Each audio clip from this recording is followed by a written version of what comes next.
ஓம் நமச்சிவாய். திருச்சிற்றம்பலம். சிவாய நமக, சிவசிவாய நமக. நமக்கென்று எது எழுதியதோ அது கண்டிப்பாக நமக்கு நன்மையாக இருந்தால் நன்மையாகவே நடக்கும். தீமையை பற்றி நாம் பேச வேண்டாம். எது நடந்தாலும் அவனுடைய செயல், எது நடந்தாலும் அவருடைய விருப்பம் என்ற போக்கில் நாம் இருந்தால் அவரே எல்லாவற்றையும் பார்த்து கொள்வார். தலைகீழாக நின்றாலும் தலையில் எழுதியது நடந்துதானே தீரும். அதனால் சிவ சிவ என்ற மந்திரத்தை நாம் சொல்லிக்கொண்டே ஜபித்து கொண்டே இருந்தால் எல்லாவற்றையும் அந்த ஈசனை பார்த்து கொள்வார். தர்மத்தை செய்யாமலும் சத்தியத்தை பேசாமலும் தனக்குள் இருக்கும் ஆன்மாவை உணர முடியாது. மனித மனதை பொறுத்தவரை அனைத்து விதமான துன்பங்களிலிருந்தும் விடுதலை பெறக்கூடிய ஒன்று ஆன்மா விடுதலை அடைவதுதான். அதுதான் ஞானம். இந்த உலகத்தில் அனைவருமே துன்பப்பட்டு கொண்டுதான் இருக்கிறார்கள். ஏதாவது ஒரு வகையில் அதற்கு அனைவரும் ஞானம் அடையாமல் இருப்பதே காரணம். அனைத்து விதமான அறியாமையையும் நீக்கிக் கொள்வதே ஞானம்.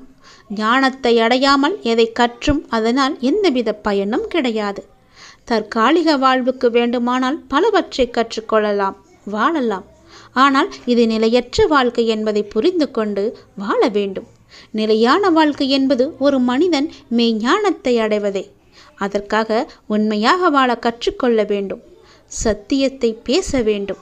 தர்மத்தை செய்ய வேண்டும். இறைவனை தன்னுள் நாட வேண்டும். புறப்பற்றுக்கு முக்கியத்துவம் கொடுக்காமல் அகத்தை பற்றி வாழ வேண்டும். அதுவே துன்பமற்ற தன்மையில் ஞானத்தை நமக்கு திருப்பி தரும். கவலையே படாதே. உனக்கு நல்லது நடக்க சிவ சிவ என்ற மந்திரத்தை நீ ஜபித்து கொண்டே இரு. ஒரு முறையாவது, மாதத்திற்கு ஒரு முறையாவது என்னை வந்து பார்த்துவிட்டு போ. யார் உன்னை தாழ்த்தினாலும் அந்த இடத்தில் நீ வாழ கற்றுக்கொள். உனக்கு துணையாக எப்போதுமே உன்னுடைய அப்பா ஈசன் நான் இருக்கிறேன். என்னை மீறி எதுவும் நடக்காது என்ற நம்பிக்கையோடு எல்லாவற்றையுமே செய். உனக்கு எல்லாமே நானா என்று நம்ப வேண்டும். நான் தான் என்று நம்ப வேண்டும். நானே உனக்கு துணையாக இருக்கிறேன் என்று நம்பி எல்லாவற்றையுமே செய். நல்லது உனக்கு நடக்கும். நம் மனிதராக பிறந்த அனைவருக்குமே சுதந்திரம் இருக்கிறது. சுதந்திரம் என்றால் என்ன? ஒரு மனிதர் தன் இஷ்டப்படி இருப்பதும், எவருடைய கேள்விக்கும் விளக்கம் அளிக்கக்கூடாது என்பதும், தன் இஷ்டப்படி பேசுவதும், மற்றவர்களின் உணர்வுகளை கேலியாக நகைப்பதும், இதை சில மனிதர்கள் சுதந்திரம் என்று நினைக்கிறார்கள். உண்மையான சுதந்திரம் என்றால் ஒரு ஆன்மா இந்த உலகில் உயிர் வாழ நிறைய விஷயங்கள் தேவையாக இருக்கிறது. அதில் வாழும் முறை என்பது மிக முக்கியமான விஷயம். ஆன்மாவுக்கு எல்லா பக்குவங்களும் இருக்கும். ஆனால் மனித உடலில் இருக்கும் ஆன்மா வெளியில் தன்னை உணர்ந்து காட்ட மிக அதிகமான பக்குவம் தேவை. அதற்கு சுதந்திரமான முறை மட்டுமே பக்குவத்தை போதைக்கும். ஒவ்வொருவருக்கும் ஒவ்வொரு கனவுகள் இருக்கும். அதை நிறைவேற்ற தனியாக பயணிக்க நேரம், தருணம், சுதந்திரம் என்ற சிறகுகள் இருந்தால் மட்டுமே நம்மால் பயணிக்க முடியும். ஒரு குழந்தையாய் ஒரு ஆன்மா இருக்கும்போது, அது எழுந்து நடக்க பயிலும் போது பெற்றோர்கள் சொல்லிக் கொடுக்கிறார்கள். அந்த குழந்தை தன் கால்களால் முயன்று நடக்கும். அப்போது குழந்தை நடக்கட்டும் என்ற சுதந்திரத்தை கொடுப்பார்கள். அப்போது தன்னால் முயன்று எழுந்து நடக்க முடியும் என்ற எண்ணத்தில் நாளடைவில் அது இன்னும் அதிகமாக வேண்டும் என்று எண்ணுவார்கள். இதை வாங்கி தருகிறேன், அதை வாங்கி தருகிறேன் என்று கூறுவதை காட்டிலும் உன் சொந்த கால்களில் நின்று நிறைவேற்று என்று சொல்லுங்கள். உனக்கான சுதந்திரமாகவும் உனக்கான வழிகாட்டியாகவும் வருவேன் என்று எடுத்துக்காட்டாய் விளங்கும் தருணம் அது. அந்த ஆன்மா தன் சிறகுகள் மூலம் பறந்து தனக்கென்று உருவாகும் வழிகளை பார்க்கும். அப்போது நிறைய சஞ்சலங்களும் எதிர்மறை எண்ணங்களும் தோன்றும். அப்போது கலங்கரை விளக்கமாயிருக்க சில பக்குவப்பட்ட ஆன்மாக்கள் உங்களுக்கு வழிகாட்டுதல் வேண்டும். அப்படி ஒரு சமயத்தில் நீ என்னை சந்தித்தாய். ஆனால் நான் உன்னை சந்தித்து பல ஜென்மங்களாக உனக்கான தருணம் வரும் வரை உன்னிடத்தில் நான் அமைதியாக இருந்தேன். உனக்கே தெரியாமல். உனக்கென்ற ஒரு நேரமும் வந்தது. என் உயிர் குழந்தையாய் என்றுமே நீ இருந்து கொண்டு இருக்கிறாய். நீ படகில் பயணிக்கும் கடலில் என் பாதுகாப்புடன் செல்கிறாய். உனக்கென்ற சுதந்திரம், உனக்கான கனவு. அதில் உன்னை நேர்மறை சாயலில் பிரதிபலிக்கச் செய்வேன். வெற்றி என்ற ராஜ சிம்மாசனத்தில் உன் சிறகுகளை உடைத்தவர்கள் முன்னிலையில் உயர்ந்து நீ நிற்பாய். இது என்னுடைய சத்திய வாக்கு. நான் உன்னை சோதித்து பார்த்தேன். உன்னுடைய அன்பை சோதித்து பார்த்தேன். உன் பக்தியை சோதித்து பார்த்தேன், உன்னுடைய நம்பிக்கையை சோதித்து பார்த்தேன், உன்னுடைய பலம் எது பலவீனம் எது என்ற விசுவாசத்தையும் நான் சோதித்து பார்த்தேன். உன் அன்பின் ஆழத்தை நான் புரிந்து கொண்டேன், உன் பக்தியின் தூய்மையை நான் புரிந்து கொண்டேன், உன்னுடைய பலம் மற்றும் விசுவாசத்தையும் எவ்வளவு உன்னதமானது என்பதையும் நான் அறிந்து கொண்டேன். எதற்குமே அஞ்சாதே, உன்னோடு நான் இருக்கிறேன், எல்லாமே நலம் பெறும். நமக்கென்று எது எழுதியதோ அது கண்டிப்பாக நமக்கு நன்மையாக இருந்தால் நன்மையாகவே நடக்கும். தீமையை பற்றி நாம் பேச வேண்டாம். எது நடந்தாலும் அவனுடைய செயல், எது நடந்தாலும் அவருடைய விருப்பம் என்ற போக்கில் நாம் இருந்தால் அவரே எல்லாவற்றையும் பார்த்து கொள்வார். தலை கீழாக நின்றாலும் தலையில் எழுதியது நடந்துதானே தீரும். அதனால் சிவ சிவ என்ற மந்திரத்தை நாம் சொல்லிக்கொண்டே ஜபித்து கொண்டே இருந்தால் எல்லாவற்றையும் அந்த ஈசனை பார்த்து கொள்வார். தர்மத்தை செய்யாமலும் சத்தியத்தை பேசாமலும் தனக்குள் இருக்கும் ஆன்மாவை உணர முடியாது. மனித மனதை பொறுத்தவரை அனைத்து விதமான துன்பங்களிலிருந்தும் விடுதலை பெறக்கூடிய ஒன்று ஆன்மா விடுதலை அடைவதுதான். அதுதான் ஞானம். இந்த உலகத்தில் அனைவருமே துன்பப்பட்டு கொண்டுதான் இருக்கிறார்கள். ஏதாவது ஒரு வகையில் அதற்கு அனைவரும் ஞானம் அடையாமல் இருப்பதே காரணம். அனைத்து விதமான அறியாமையையும் நீக்கிக் கொள்வதே ஞானம். ஞானத்தை அடையாமல் எதை கற்றும் அதனால் எந்தவித பயனும் கிடையாது. தற்காலிக வாழ்வுக்கு வேண்டுமானால் பலவற்றை கற்றுக்கொள்ளலாம், வாழலாம்.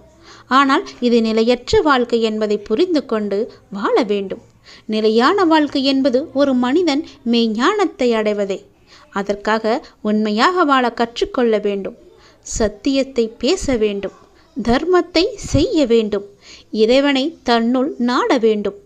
புறப்பற்றுக்கு முக்கியத்துவம் கொடுக்காமல் அகத்தை பற்றி வாழ வேண்டும். அதுவே துன்பமற்ற தன்மையில் ஞானத்தை நமக்கு திருப்பி தரும். கவலையே படாதே, உனக்கு நல்லது நடக்க சிவ சிவ என்ற மந்திரத்தை நீ ஜபித்து கொண்டே இரு. ஒரு முறையாவது, மாதத்திற்கு ஒரு முறையாவது என்னை வந்து பார்த்துவிட்டு போ. யார் உன்னை தாழ்த்தினாலும் அந்த இடத்தில் நீ வாழ கற்றுக்கொள். உனக்கு துணையாக எப்போதுமே உன்னுடைய அப்பா ஈசன் நான் இருக்கிறேன். என்னை மீறி எதுவும் நடக்காது என்ற நம்பிக்கையோடு எல்லாவற்றையுமே செய். உனக்கு எல்லாமே நானா என்று நம்ப வேண்டும். நான் தான் என்று நம்ப வேண்டும். நானே உனக்கு துணையாக இருக்கிறேன் என்று நம்பி எல்லாவற்றையுமே செய். நல்லது உனக்கு நடக்கும். உன் வெற்றி காலம் ஆரம்பித்து விட்டது. எனது அற்புதங்கள் நிகழ்ந்து கொண்டே இருக்கும். எனது உதவி உங்களுக்கு எப்போதும் கிடைக்கும். நான் செய்யும் உதவி அற்புதங்களாக வெளிப்பட்டு கொண்டிருக்கும். உன்னை நோக்கி வரும் அனைத்துமே நிர்ணயிக்கப்பட்டது. அவற்றை தான் நாம் விதி என்போம். அப்படி இருக்கையில் ஒரு பக்கம் விதி, இன்னொரு பக்கம் முந்தைய பிறவியின் கர்ம வினை. இவை இரண்டும் தான் இன்று உன் சூழ்நிலைகளுக்கு காரணம். இவற்றில் நீ தப்ப முடியாது. ஆனால் உன் வசத்தை நான் கைப்பற்றி உனக்கான அனைத்து இக்கட்டுகளிலிருந்தும் உன்னை நான் காப்பேன்.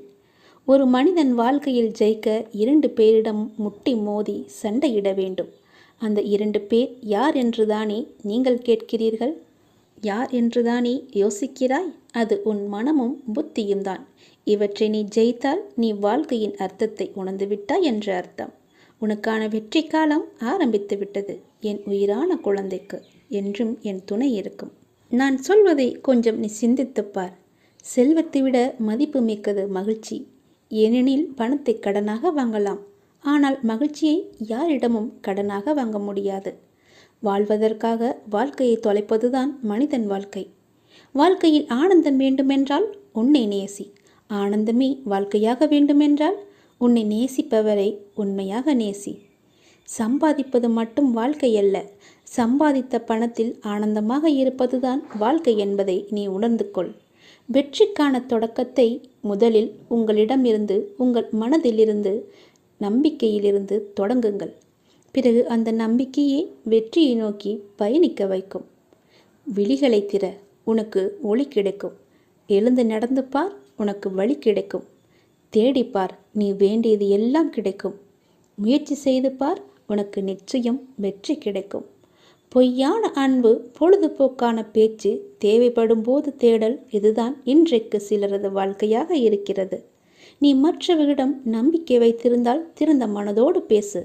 அதற்காக எல்லாவற்றையுமே கொட்டி தீர்த்து விடாதே. இதயத்தை ஆயுதத்தால் வெல்ல முடியாது. மென்மையான அன்பால் தான் வெல்ல முடியும். நல்ல விஷயங்களை அமைதியாக செய். வேண்டுமென்றால் மற்றவர்கள் அதை சப்தம் போட்டு பேசட்டும். நல்ல எண்ணமும் மகிழ்ச்சியும் இருந்தால் யானையை கூட நூலால் கட்டி கொண்டு போவது போல எங்கும் போய் வரலாம். உன்னை நீ அறிய வேண்டுமானால் மற்றவர்களை நன்றாக ஊர்ந்து கவனி. மற்றவர்கள் நீ அறிய வேண்டுமாயின் முதலில் உன்னை நீ கவனி. இதுபடி நடந்து பார். நீ மகிழ்ச்சியில் தலைகால் புரியாமல் வானத்தில் பார்ப்பாய். அதற்கு நான் பொறுப்பு. என் சொல்படி நட. உனக்கு துணையாக நான் இருப்பேன். இதை கொஞ்சம் சிந்தித்துப்பார். யார் என்ன கெடுதல் செய்தாலும் அதை அவர்களுக்கே நான் திருப்பிக் கொடுப்பேன். இதுவே சிவனின் வாக்கு. எப்பேற்பட்ட கஷ்டங்களிலிருந்து விடுபடவும் எண்ணியது எண்ணியபடி நடக்கவும் கண்கண்ட தெய்வமாய் விளங்குவது எல்லாம் வல்ல இறைவன் ஈசன்தான். ஆனந்த கண்ணீர் வருகிறது. என் வாழ்க்கைக்கு நீ ஒரு நோக்கம் கொடுத்தாய், அர்த்தம் கொடுத்தாய், பெரிய தோல்விகளை கொடுத்தாய். அதிலிருந்து எப்படி மீண்டு வருவது என்று எனக்கு பாடத்தையும் கற்றுக் கொடுத்தாய். மீண்டு வரவும் வைத்தாய். என் வாழ்க்கை மூலமே என்னை கற்றுக்கொள்ள வைத்தாய். இப்போது தோல்வியில் என் மனம் சமநிலை அடைந்து விட்டது. அதுபோல் வெற்றியிலும் ஆடாமல் என் மனம் சமநிலையில் இருக்க அருள் புரிவாய். எனக்குள்ளிருந்து வழி நடத்தும் ஈசனே, இதை இறுதி வரை தொடர்வாய். நீ என் மூலமாக செய்யும் பணியால் உன் திருப்புகழை நான் அடியவர்களிடம் சேர்க்க வழி தந்தாய். உன் அடியவர்களின் அன்பான மனதில் அடியேனுக்கும் சிறு இடம் தந்தாய். நன்றி ஈசனே, மிக்க நன்றி. திருவாசகம் படிப்பதால் என்ன பயன்? அதன் மந்திர சக்தி என்ன? சிவபுராணம் என்றால் என்ன? அதை தினமும் படிப்பதால் வரும் பயன்கள் என்ன? சிவபுராணத்தின் பெருமைகள்.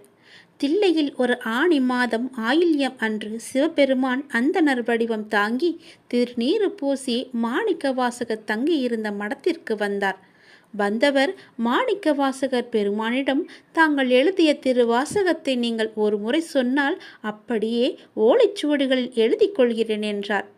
மாணிக்க வாசகர் அமர்ந்து இருந்தபடியே 51 பதிகங்கள் கொண்ட திருவாசகத்தின் 658 பாடல்களையும் சொல்ல சொல்ல பெருமான் எழுதி கொண்டார்.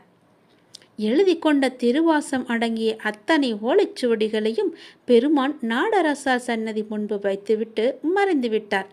மறுநாள் ஆனி மாதம் மகம் நட்சத்திரத்தன்று ஆலயத்திற்கு வந்த தில்லைவாழ் அந்தணர்கள் எனப்படும் தீட்சதர்கள் கூத்த பெருமான் சன்னதியில் நிறைய ஓலைச்சுவடிகளைக் கண்டு திகைத்து போயினர். ஓலைச்சுவடிகள் அத்தனையும் எடுத்து பார்த்த தீட்சிதர்கள் கடைசி ஓலையில் மாணிக்க வாசகர் சொல்ல அழகிய சிற்றம்பலமுடையான் எழுதியது என கையொப்பமிடப்பட்டிருந்தது. மீண்டும் திகத்து போய் பெருமான் கருணையை வியந்த அந்தணர்கள் மாணிக்க வாசகர் தங்கியிருந்த இடம் சென்று நடந்தவற்றை கூறி அவரை அழைத்து வந்தார்கள். ஓலைச்சுவடிகளில் உள்ள ஒவ்வொரு திருவாசக பாடலையும் பார்த்து கடைசியில் பெருமானது கையொப்பத்தையும் கண்டு பிரமித்தவராய், ஆம், அடியேன் சொல்ல எழுதப்பட்டதுதான் என்று சொல்லி வந்தது பெருமான் தான் என நினைத்து உள்ளம் முருகி கண்ணீர் சொரிந்தார். தீட்சதர்கள் மாணிக்க வாசகரிடம் ஓலைச்சுவடியில் உள்ள திருவாசகத்திற்கு பொருள் கூறுமாறு வேண்டினார். மாணிக்க வாசகர் மந்தகாச புன்னகையுடன் நடன கோலத்தில் இருக்கும் நடராச பெருமானை காட்டி, இப்பாடல்கள் அனைத்தும் இவர்தான் பொருள் என்றார். அப்படி மாணிக்க வாசகர் கூறியதும் பெருமான் அருகே ஒரு ஒளி தோன்றியது. அதை நோக்கிய வண்ணம் உள்ளே சென்ற மாணிக்க வாசகர் சிவபெருமானிடம் இரண்டர கலந்து விட்டார். ஆக ஆனி மகம் மாணிக்க வாசகரின் குரு பூஜை நாள். நமச்சிவாய என்னும் 5 எழுத்தில் திருவாசகத்தின் முதல் பதிகமான சிவபுராணம் தொடங்குவது. இரண்டாவது சிறப்பு, சிவபுராணத்தின் முதல் 6 வரிகள் வாழ்க என முடியும். மூன்றாவது சிறப்பு, அதை அடுத்த 5 வரிகள் வெல்க என முடியும். 4வது சிறப்பு, அடுத்த 8 வரிகள் போற்றி என முடியும். இவ்வாறு 6, 5, 8 என அமைந்திருப்பது திருவாசகத்தின் 658 பாடல்களை குறிக்கின்றது. சிவபுராணத்தின் 32வது வரியில் மெய்யே உன் பொன்னடிகள் கண்டின்று வீடுற்றேன் என பாடியிருப்பார். இது மாணிக்க வாசகர் 32 வயதில் முக்தி அடைந்ததை சூட்சமாக குறிக்கும். திருவாசகத்தின் 18வது வரியான அவன் அருளாலே அவன் தாழ் வணங்கி என்பது படிப்பவர் அனைவரையும் உருக்குவதாக இருக்கும். ரமண மகரிஷி திருவண்ணாமலையில் தமது தாயார் உடல் நலமின்றி இருந்த கடைசி நாளில் அன்னை அருகே அமர்ந்து தொடர்ந்து திருவாசகம் படித்தார். அன்று இரவி அவரது அன்னை முக்தி அடைந்தார். காஞ்சி மகா பெரியவரிடம் குழந்தை இல்லாத ஒரு தம்பதி சென்று தங்கள் குறையை கூறினர். பெரியவர் திருவாசக புத்தகத்தை கொடுத்து ஒரு குறிப்பிட்ட பதிகத்தை தினமும் படிக்கச் சொன்னார். அவர்களுக்கு வரிசையாக 6 குழந்தைகள் பிறந்தன. இறந்த வீட்டில் கட்டாயம் சிவபுராணம் படிக்க வேண்டும். புல்லாகி பூடாகி புழுவாய் மரமாகி பல் விருகமாகி பறவையாய் பாம்பாகி கல்லாய் மனிதராய் பேயாய் கணங்களாய் என சுவை நிறைந்த திருவாசகத்தின் பெருமைகளை சொல்லிக்கொண்டே போகலாம். சொல்லிய பாட்டின் பொருளுணர்ந்து சொல்லுவார் செல்வர் சிவபுரத்தின் உள்ளார் சிவனடிக்கீழ் என்று வரியும் இருக்கிறது. எனவே தினமும் காலையும் மாலையும் ஒரு வேளையாவது நீங்கள் தினமும் திருவாசகம் படிக்க வேண்டும். சிவனின் அருளை பெற வேண்டும். முக்தி என்ற நிலை வேண்டுமானால் திருவாசகத்தை நீங்கள் படியுங்கள். அல்ல ஓதுவார் ஓத அதை கேட்டுக்கொண்டாக இருங்கள். உனக்கு யார் என்ன கெடுதாலும் அதை செய்தாலும் அதை அவர்களுக்கு திருப்பி கொடுப்பதுதான் சிவனின் வாக்கு. இதை நீங்கள் பின்பற்றி வாருங்கள். எல்லோருக்குமே நீங்கள் நல்லது மட்டுமே செய்யுங்கள்.